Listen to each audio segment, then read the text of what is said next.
For a generation, the FBI has kept a second set of books called prohibited access files.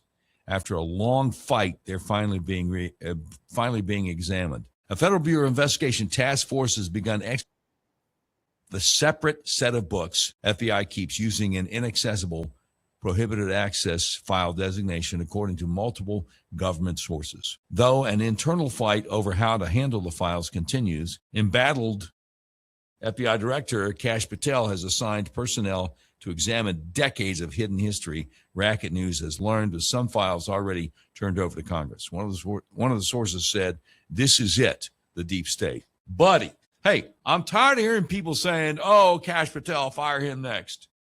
Now, you can make a case for Pam Bondi. I get it, but I don't think Kash Patel.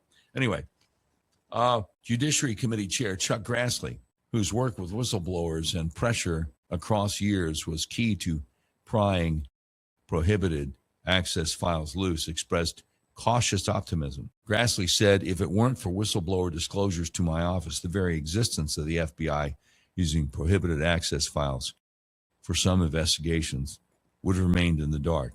I've asked Attorney General Bondi and Director Patel to turn over certain prohibited access records to Congress. I've received some, but I'm still waiting on others. I urge the DOJ and FBI to keep digging, which previous administrations apparently didn't make any effort to do, so that the facts can come to light.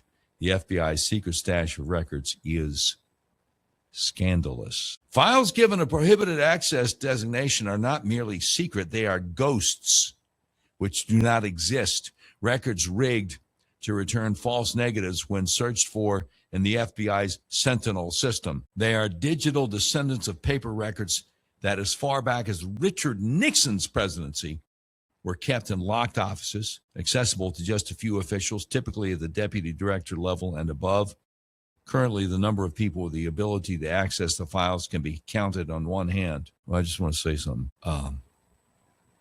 It's been less than 45 minutes ago that the boys in the tracks came up, the great murder mystery of the state of Arkansas, in my interview with Richard Friend, who's running for sheriff of Saline County. And I just wonder